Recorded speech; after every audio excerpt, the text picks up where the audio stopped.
HOA, the first thing I saw that morning was a fake police badge and two men standing on my porch telling me they were there to confiscate my firearms. They said it was an HOA order. They said I had 10 minutes to hand everything over. What they didn't know was that I had spent 12 years in the military, and the moment they said that, I knew something was very wrong. By the end of that day, the real police would show up, the entire neighborhood would be watching, and the people who tried to intimidate me would regret every word they said. If you enjoy stories where entitled neighbors push things too far and it completely backfires, make sure you like the video and subscribe to Karen Stories Daily. It really helps the channel grow, and we post new stories just like this all the time. This happened about a year after I moved into a quiet neighborhood just outside a mid-sized American city. It was the kind of place that looked peaceful on the surface.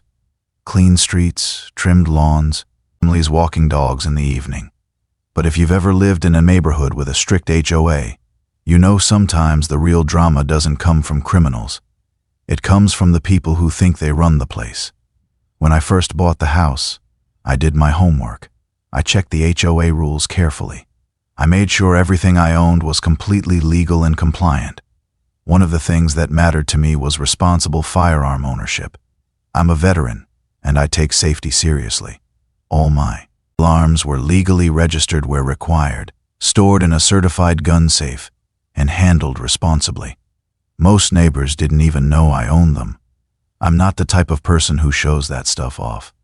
But there was one person in the neighborhood who seemed to notice everything. Her name was Linda. Linda had lived there for years and was known as the unofficial HOA enforcer. Technically, she was just a board member, but she acted like the entire neighborhood was her personal kingdom. The first time we met was about 2 weeks after I moved in. She walked over while I was mowing my lawn. Without even introducing herself, she said, "You should know this community has very strict rules." I remember thinking that was a strange way to start a conversation. I smiled politely and said, "I read the HOA guidelines before buying the place." She nodded slowly like she didn't quite believe me. "Well, some people think they understand the rules until they don't." That was my first hint that dealing with Linda might become a problem.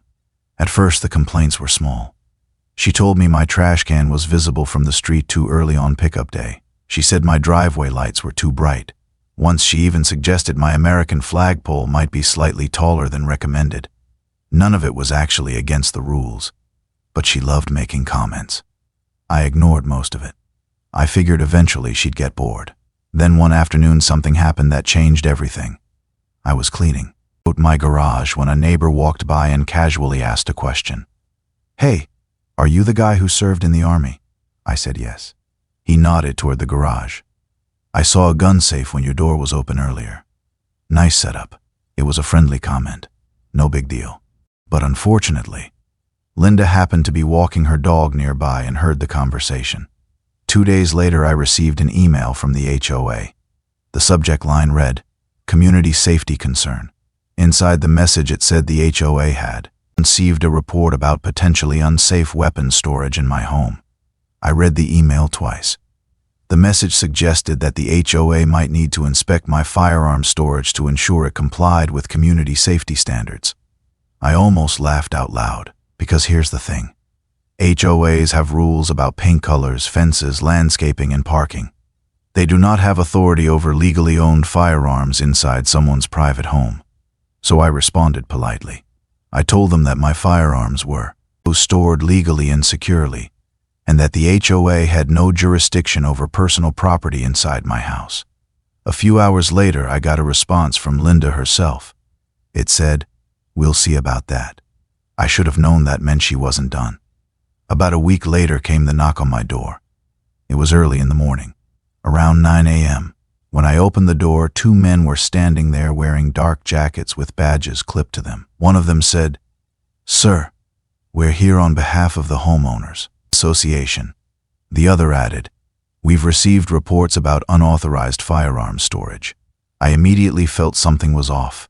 Their badges looked cheap, like something you could order online. They didn't introduce themselves as police officers. They just said they were there to enforce HOA regulations. Then one of them said something that made the situation very serious. We need you to surrender all firearms in the home until the HOA completes an investigation. I stared at him for a few seconds. Then I asked a simple question. Do you have a warrant? They looked at each other. One of them replied, the HOA authorized this action. That's when I knew for sure this was nonsense. I stayed calm. Years of military training teach you something important. Never escalate a situation unless you absolutely have to. So I said, the HOA cannot confiscate legally owned firearms. The taller guy stepped forward slightly. Sir, refusing to cooperate could lead to serious consequences. I almost laughed, but instead I said something very calmly. I think you should leave my property. At that moment, Linda appeared walking down the sidewalk like she had been waiting for the show. She stopped near the driveway and crossed her arms. I told him you'd try to hide something, she said loudly. Now the situation was clear. She had arranged this, but she clearly didn't understand what she had done. I stepped back inside for a moment, not to grab a weapon, not to threaten anyone. I grabbed my phone. Then I came back outside.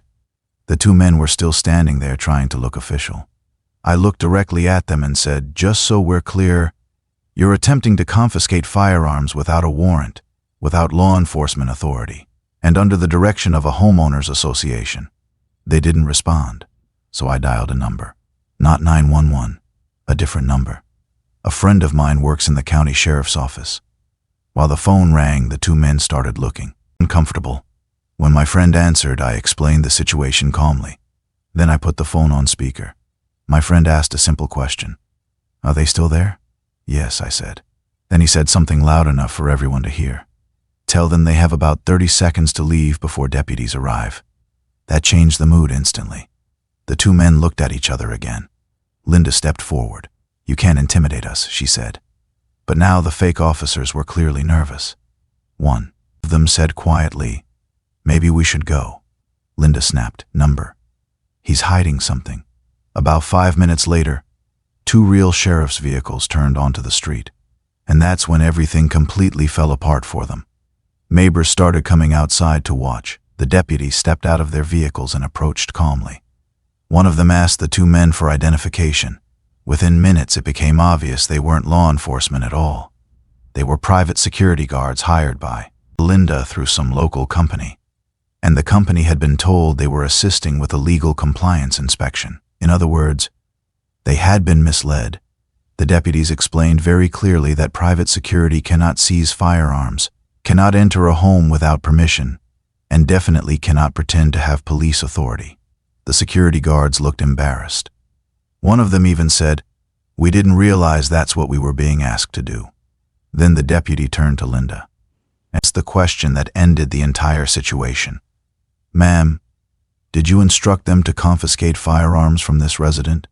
She tried to backtrack. I was just protecting the neighborhood. The deputy shook his head. That's not how the law works. Within minutes, the security company manager was called. The guards left, and Linda was given a very serious warning about harassment and impersonation issues. After that day, something interesting happened in the neighborhood. Linda stopped knocking on my door. She stopped sending HOA complaints. And the HOA board quietly sent out a notice clarifying that they have no authority over residents' personal property inside their homes. Neighbors still talk about the day fake HOA cops tried to seize guns and got shut down by the real sheriff's department.